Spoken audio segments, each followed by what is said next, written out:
شهر رمضان الذي أنزل فيه القرآن هدى للناس وبينات من الهدى والفرقان.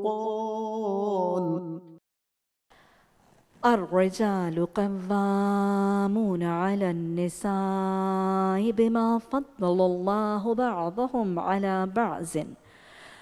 بعض وبما أنفقوا من أموالهم. مرد عورتوں پر قوام ہے. کیوں؟ دو وجوہات کی بنا پر. اس وجہ سے کہ وہ مرد ان پر فضیلت دیے گئے ہیں، اور اس وجہ سے کہ وہ خرچ کرتے ہیں، وہ نان نفقہ برداشت کرتے ہیں. اللہ سبحانہ تعالیٰ نے مردوں کو قوام کہا. قوام قومہ سے ہے، اور قومہ کا مطلب ہے کھڑا ہوا. گویا اللہ سبحانہ تعالیٰ نے اس گھر کے بیسک یونٹ کو چلانے کے لیے ایک لا اینڈ آرڈر، ایک ڈسپلن، ایک نظم و ضبط بنا دیا کہ اس گھر میں کھڑے ہونے والا، اتھارٹی والا، صاحب اختیار شخص ان دونوں ازواج میں سے مرد ہوگا. وہ کھڑا ہوگا کس کام کے لیے؟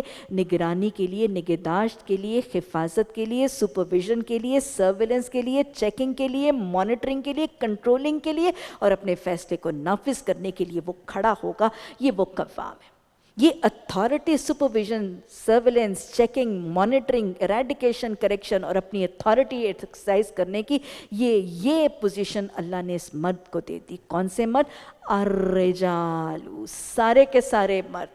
ہر گھر میں جو بیوی ہے اس کا مرد، چاہے وہ مالدار ہے، چاہے وہ غریب ہے، پڑھا لکھا ہے، ان پڑھ ہے، کسی ذات سے ہے، کسی سوشل سٹیٹس سے تعلق رکھتا ہے، جیسا بھی ہے، بوڑھا ہے، جوان ہے، لیکن جب وہ گھر کا بیوی کا شوہر ہے، گھر کا مرد ہے، تو قوام وہی ہوگا.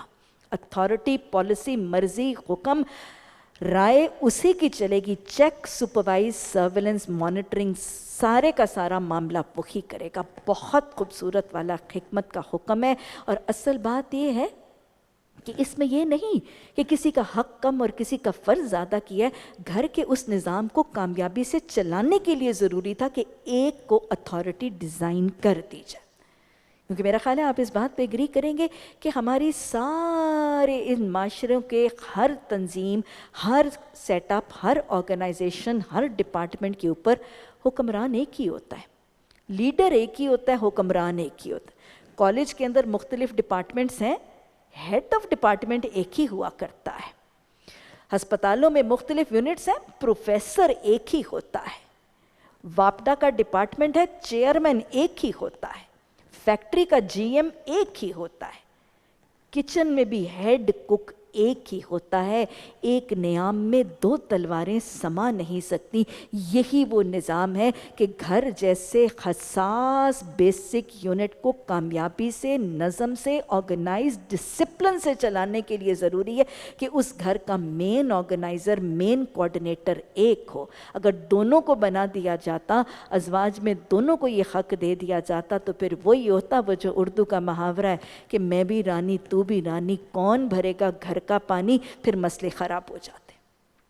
تو گویا ایک اس نام کے مسلمان گھرانے کے اندر قوام مرد ہی ہوگا، اور عورتیں اس کی قوامیت کو تسلیم کریں گی. اور اگر وہ اس کی قوامیت کو تسلیم نہیں کریں گی تو وہی ہوگا جو حضرت یوسف علیہ السلام کے معاشرے میں ہوا، اور وہی ہوگا جو حضرت زینب بنت جحش اور حضرت زید بن حارث کے نکاح کا انجام ہو.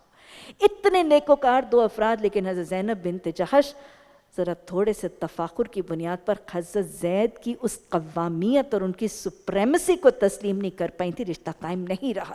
گھر ٹوٹ جائے گا، گھر خوشحال نہیں رہے گا، گھر کے اندر آبادی نہیں ہوگی، سکون نہیں ہوگی، بے برکتی آ جائے گی اگر مرد کی قوامیت کو تسلیم نہیں کیا جائے. اور مرد قوام کیوں ہے؟ دو وجوہات کی بنیاد پر. بما فضل اللہ نے کیونکہ ان کو عورتوں پر کچھ چیزوں میں فضیلت دی. یہ فضیلت کیا ہے؟ ایک فضیلت تو یہ کہ مرد جسمانی طور پر زیادہ طاقتور ہے، مضبوط ہے، ہم جانتے. اور صرف یاد رکھیے کہ وہ جسمانی طور پر مضبوط نہیں، وہ اعصابی طور پر بھی اللہ نے مرد کو عورت سے زیادہ مضبوط بنایا ہے. اس کے حواس، اس کے اعصاب عورت سے زیادہ مضبوط ہیں. عموماً آپ نے دیکھا ہوگا کہ عورتیں چھوٹی چھوٹی باتوں پر روتی ہیں، چھوٹی چھوٹی باتوں پر فوراً لڑنے جھگڑنے لگتی ہیں اور شور شرابہ ہنگامہ مچا دیتی ہیں، لیکن عورتوں کے مقابلے میں 90% مرد زیادہ متحمل، زیادہ حلم، زیادہ بردباری اور زیادہ حلم اور ٹھہراؤ کا مزاج رکھتے ہیں۔ ایک تو وجہ یہ، اور دوسری وجہ بما انفقو، اس وجہ سے بھی مرد کو قوام بنایا گیا کہ معاشی کفالت کا بوجھ بھی اسی کے کندھے پر ڈالا گیا۔ تو جو کھلائے گا پلائے گا، جو کمائے گا جو لائے گا، اتھارٹی اسی کی ہے۔ جو اکنامک سٹرینز برداشت کرے گا، جو معاشی بوجھ اٹھائے گا، پھر اتھارٹی اور رائے اس ہی کی مقدم رکھی جائے گی، اس معاشی کفالت کی وجہ سے، اور دوسرا اس کے اس اعصابی اور جسمانی مضبوطی کی وجہ سے اس کو قوام بنا دے گا۔ اور ویسے بھی یاد رکھیے گا، واضح طور پر معاشی کفالت مرد کی ذمہ داری ہے، عورت پر معاشی کفالت کا بوجھ نہ ڈالا گیا ہے، نہ اللہ نے ڈالا ہے، نہ اس کا شوہر، اس کا باپ، اس کا بھائی اس پر ڈال سکتا ہے۔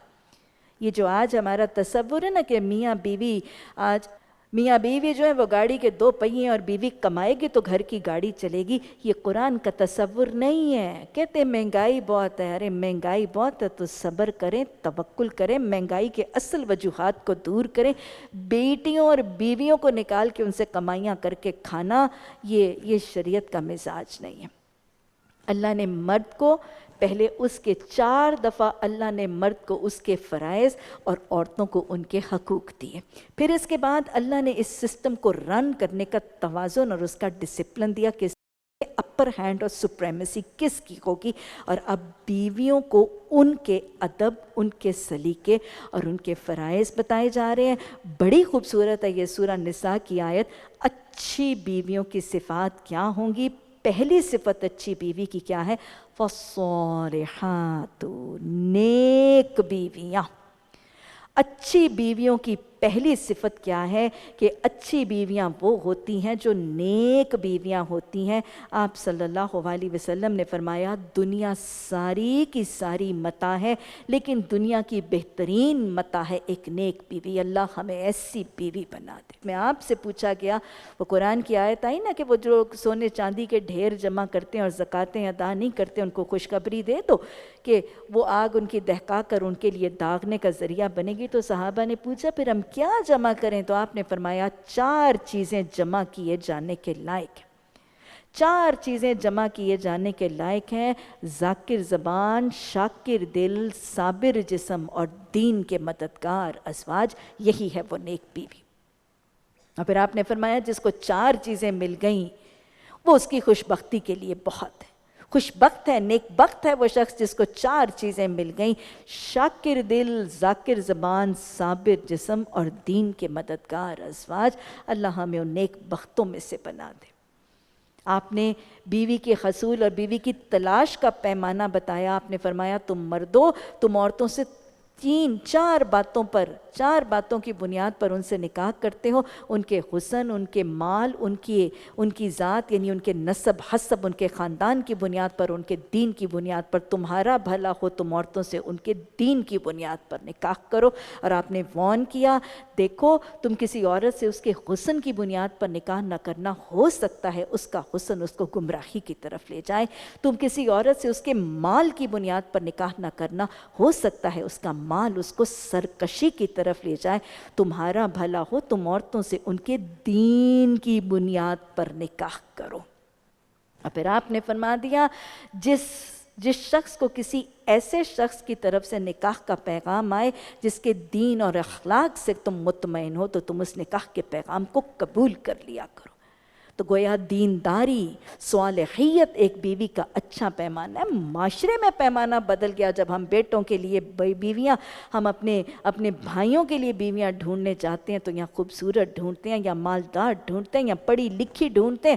خوبصورت ڈھونڈتے ہیں تاکہ وہ راضی رہے، مالدار ڈھونڈتے ہیں تاکہ مالی کفالت کرے، کھاتے پیتے گھرانے کی کسی سوکھے باپ کی بیٹی ڈھونڈتے ہیں تاکہ ساری زندگی معاشی کفالت کرے، ڈھیر سا جہیز لائے، اور پھر یہاں پڑھی لکھی لاتے ہیں کہ اس کی معاشی بیساکھی بن جائے۔ شریعت نے پیمانہ سکھا دیا، دین اور اخلاق تمہارا پیمانہ۔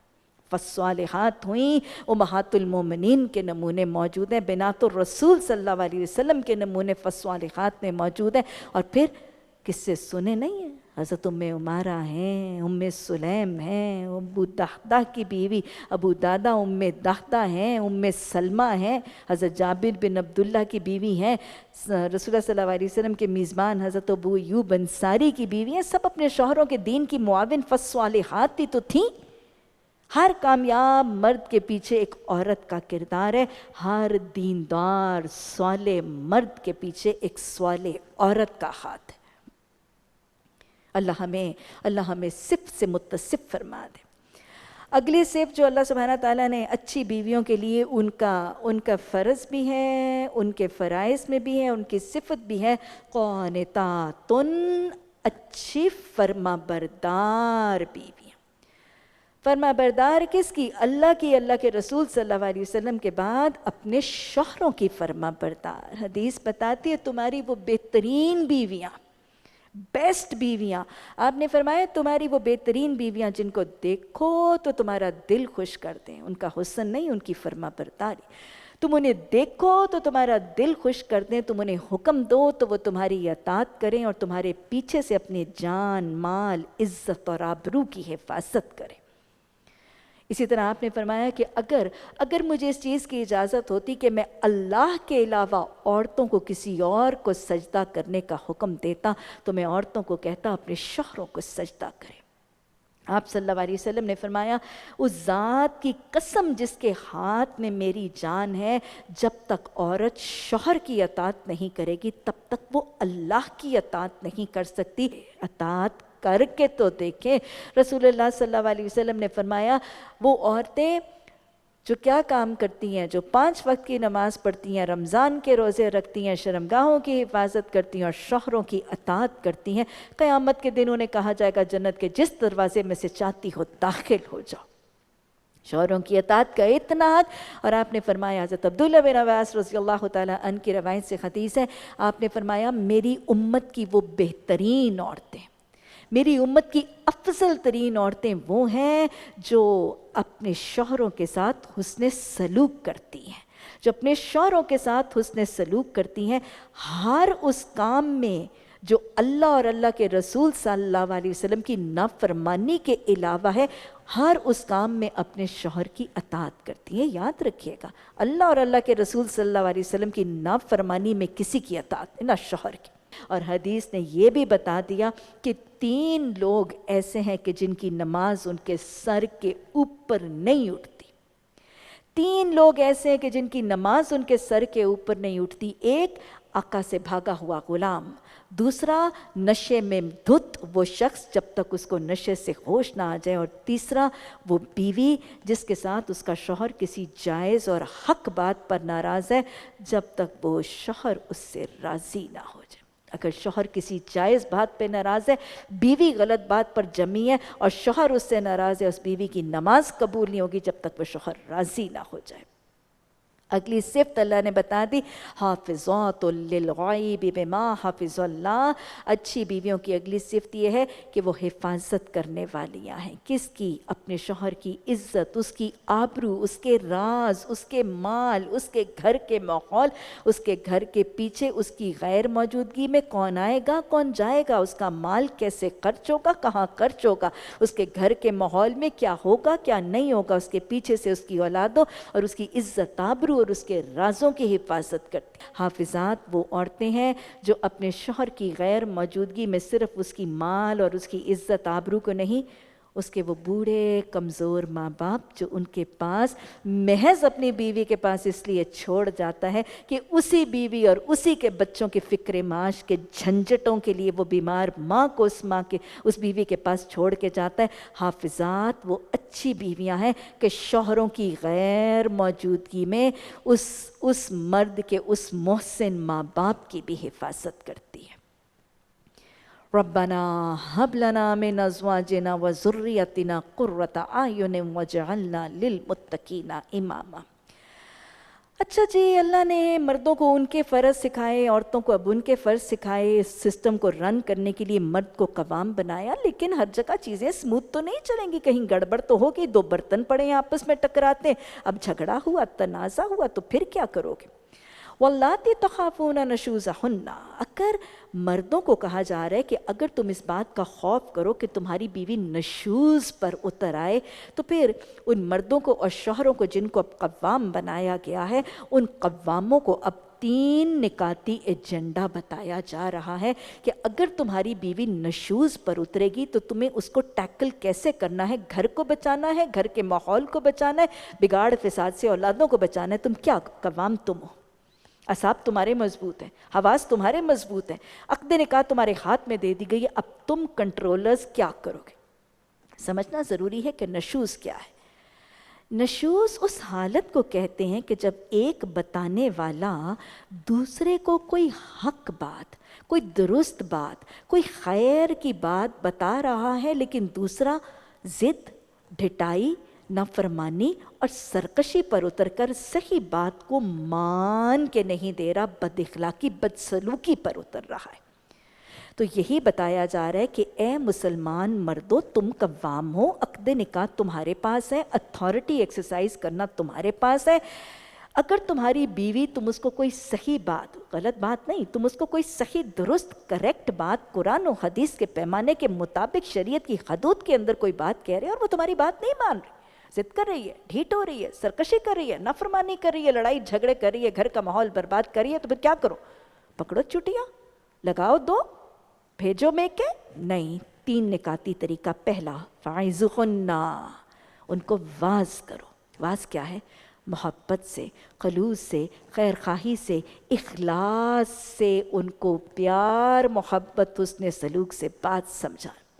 یاد رکھیے گا، اگر اللہ نے مردوں کو قوام بنایا ہے تو کوئی ایسا قوام نہیں بنایا کہ جو گھر کے دروازے میں داخل ہوتا ہے، لاٹھی اس کے کندھے پر ہے، وہ مارتا ہے، دھاڑتا ہے، گالی گلوچ، بد زبانی، بکواس کرتا ہے۔ نہیں، اس کو حسن سلوک والا، حسن معاملات والا، درد دل، محبت، اخلاص، خلوص، شیرینی والا، محبت کے ساتھ پیش آنے والا قوام بنایا۔ اور قوام کو طریقے میں نے کیا سکھائے ہیں؟ رسول اللہ صلی اللہ علیہ وسلم نے عاشروہن، اور ان کے لباس اور ان کی کھیتیاں بنا کے بہترین سنت اور حدیث نے اس کو قوام بنانے کا طریقہ سکھا کے اب قوام بنایا۔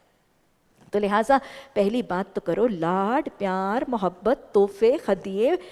اکثر بیویاں تو اس طریقے سے مان جائیں گی اور اپنے نشوز سے باز آ جائیں گی، لیکن اگر وہ ابھی بھی باز نہیں آتی تو پھر کیا کرو؟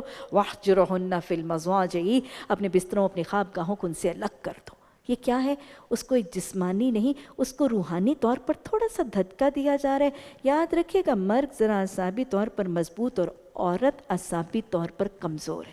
خفگی، ناراضگی، علیحدگی، جدائی اس کے اعصاب پر جیسے اثر کرتی ہے وہ شاید مرد کے حواس پر نہیں کرتی۔ اس کو کہا جا رہا ہے تو قوام ہے، تو مضبوط اعصاب والا ہے، ذرا خفگی کا اظہار کر کے اس کو الگ کر کے کچھ دیر اس کو سزا دے، شاید یہ کہ نشوز سے سدھر جائے۔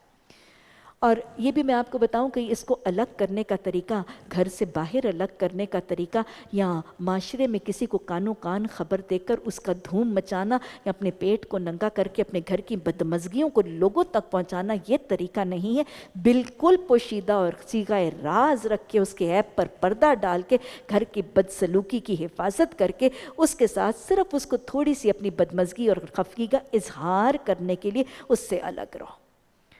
ہلکے سے ہوش والی اور دماغ والی خاتون ہوئی تو یا تو لاڈ پیار اور محبت کے واس سے سدھر جائے گی، اور یا پھر اس خفگی کے ساتھ اس کا دل نرم ہو جائے گا۔ لیکن اب وہ اگر اتنی ڈھیٹ ہے، اتنی ضدی ہے، اتنی بدتمیز، اتنی بدزمات، اتنی بد کلام اور اتنی سرکش ہو گئی ہے کہ مان کے نہیں دے رہی حق بات، گھر کا ماحول بگاڑ رہی ہے اور گھر میں فتنہ فساد کر رہی ہے، بچوں کے لیے الگ طوفان، گھر میں الگ طوفان اور ناحق الگ، تو پھر کہا گیا ہے پہلے تینوں طریقے رائج کرنے کے بعد اگر اتنا معاملہ خراب ہو رہا ہے کہ یہ مان کے نہیں دے رہی، یہ ضدی، ڈھیٹ، سرکش، نافرمان، ناہنجاز گھر کو اتنا برباد کریے کہ بچے الگ بگڑیں گے اور شاید معاملہ طلاق تک پہنچے گا، گھر کو آگ لگ جائے گی، تو پھر کیا کرو؟ وَاضْرِبُوهُنَّ، پھر ان کو مارو۔ یہ وہ حکم ہے جو شاید خواتین اسلام پر بہت ہی بھاری گزرتا ہے۔ مارنے کی اجازت دے دی شریعت نے عورتوں کو۔ ارے کس کو کہا تھا مارنے کو؟ جس کو لاڈ، پیار، خفگی سارے طریقے بتائے اور وہ ڈھیٹ، ضدی، اس کی حق بات نہیں مان رہی، شاید گھر ٹوٹ جائے۔ ارے اس ٹوٹتی ہوئی گھر کی گرا، اس گرتے ہوئے چھت کو بچانے کے لیے اس کو مارنے کی اجازت دی گئی ہے۔ اور میں آپ کو بتاؤں یہ مار بھی کیسی ہے، یہ تو اس قوام کے حواس کے ساتھ کھیلا جا رہا ہے۔ وہ سرکشی کر رہی ہے، اسے لاڈکو کہا جا رہا ہے، وہ ناراضگی کر رہی ہے، اسے خفگی کا اظہار، وہ بگڑتی چلی جا رہی ہے تو اس کو کہا مارو، لیکن مارو کیسے؟ حدیث نے بتا دیا کہ مارنا ہے تو کیسے مارنا ہے، کہ جب تم میں سے کوئی اپنی بیوی کو مارے تو اسے چاہیے اس کو چہرے پہ نہ مارے، اس کو ایسے نہ مارے کہ کوئی داغ آ جائے یا اس کے کسی عضو کو نقصان آ جائے۔ ارے مارنا بھی ہے ان 3 کاموں کے بعد تو ایک ہلکی سی پیار کی چپت ہے جو اس کو لگا دی۔ یہ مار دھاڑ کے لیے نہیں تھا، یہ ٹارچر پرسیکیوٹ کرنے کے لیے نہیں تھا۔ میں تو کہتی ہوں وہ تو اللہ سبحانہ تعالیٰ نے اس قوام کے اعصاب کو چیک کیا، تجھے قوام بنایا میں تجھے چیک کروں گا۔ اللہ نے تو اس کے اعصاب کو پرکھا ہے۔ اتنی سرکش کے اوپر بھی اگر کہا ہے تو ہلکی سی وہ پیار کی چپت ہے، اور وہ بھی کائے کے لیے؟ اس کو مارنے دھاڑنے کے لیے نہیں ہے، وہ تو اس کو سائیکولوجیکلی تھوڑا سا جھنجھوڑنے کے لیے۔ اے سرکش انسان بن، تیرا شوہر تیرے سے نرمی کرتا چلا جا رہا ہے، اپنے گھر کی ڈور بچا لے۔ اس کو ہلکی سی سائیکولوجیکل جولٹنگ دی جا رہی ہے، اور بس یہ جو معاشرہ آج کان کاٹتا ہے، ناک کاٹتا ہے، چٹیا کاٹتا ہے، شہروں میں گلیوں میں گھسیٹتا ہے، چولہے مٹی کے تیل ڈال کے جلا دیتا ہے، یہ نہیں ہے وہ مار دھاڑ۔ اور پھر شریعت نے یہ بھی کہہ دیا کہ جب تم نے ہلکی سی وہ چپت لگا دی جس سے نہ نشان چھوڑا، نہ منہ پہ لگایا، نہ کچھ کیا، اب اگر اس بات پہ وہ تیری ایک ہلکی سی چپت کے ساتھ مطیع ہو جائے نا تو پھر پچھلے 3 مہینے کا غصہ نہ نکالنے بیٹھ جانا۔ پھر کیا کرنا؟ اگر وہ تمہاری متی ہو جائے تو خواہ مخواہ ان پر دست درازی کے لیے بہانے نہ تلاش کرو۔ یقین رکھو اللہ اوپر موجود ہے، وہ بڑا اور بالا تر ہے۔ اور اگر تم لوگوں کو کہیں میاں بیوی کے تعلقات کے بگڑ جانے کا اندیشہ ہو تو ایک حکم، اللہ نہیں چاہتا کہ کسی طرح گھر ٹوٹے۔ گھر کو ٹوٹنے سے بچانے کا اب طریقہ، اگر وہ نشوز پر اتری ہے، معاملہ خراب ہو گیا اور معاملہ جو ہے وہ طلاق تک پہنچا ہے، تو طلاق کو بچانے کے لیے، وَالصُّلْحُ خَيْرٌ کرنے کے لیے اللہ نے طریقہ کہا کہ اس لڑکی کے حکم میں سے 2 اور اس لڑکے کے حکم میں سے 2 فیصلہ کرنے والے لاؤ۔ اگر یہ دونوں فیصلہ کرنے والے فیصلے کے لیے اصلاح کرنا چاہیں گے تو اللہ ان کے درمیان موافقت کی کوئی صورت نکال دے گا۔ اللہ سب کو جانتا ہے اور باخبر۔ یعنی اگر دونوں کے درمیان لڑائی جھگڑا، آپ دیکھیں کہ نارملی لڑائی جھگڑا طول کیوں پکڑتا ہے؟ دونوں افراد اپنے اپنے موقف پر ڈٹے رہتے ہیں اور دونوں کا خیال ہوتا ہے کہ میں درست ہوں اور وہ غلط ہے۔ اب اس حالت میں کیا ہے، ایک تھرڈ پارٹی آئے گی، ایک تیسرا بندہ بیچ میں پڑے گا، 2 مرد اس کے رشتہ دار عورت کے، دو مرد کے رشتہ دار، آپس میں یہ لوگ سر جوڑ کے بیٹھیں گے، اللہ صلح کی کوئی نیت نکال دے گا۔ اگر صلح کروانے والوں کی ارادہ صلح کا ہوا یا میاں بیوی کا ارادہ صلح کا ہوا تو اللہ وہ صلح کا راستہ نکال دے گا۔ اللہ سبحانہ تعالیٰ ہماری اولادوں کے، ہماری بیٹیوں کے، ہمارے بیٹوں کے، ہماری ذریت کے گھروں کے اندر امن عطا فرما دے۔ اللہ امن کے طریقے بھی سکھا دے، یہ نظم، یہ ضبط، یہ طریقے، یہ قواعد، یہ حدود جو ہمیں یہ خوبصورت صورتوں کی آیتیں سکھاتی ہیں، اللہ ان کو اپنے گھروں کا زیور بنانے کی توفیق عطا فرما دے۔ اور اللہ معاشرے کی ماؤں، بہنوں، بیٹیوں کو اپنے فرائض کی پہچان عطا کر کے اللہ اپنے گھروں کو جنت کا نمونہ بنانے کی توفیق عطا فرما دے۔ ربنا ہب لنا من ازواجنا وذریتنا قرۃ اعین واجعلنا للمتقین اماما۔ ربنا لا تزغ قلوبنا بعد إذ هديتنا وهب لنا من لدنك رحمة إنك أنت الوهاب۔ سبحانك اللهم وبحمدك نشهد أن لا إله إلا أنت نستغفرك ونتوب إليك۔ سبحان ربك رب العزة عما يصفون وسلام على المرسلين والحمد لله رب العالمين۔ آمین ثم آمین۔ شهر رمضان الذي أنزل فيه القرآن هدى للناس وبينات من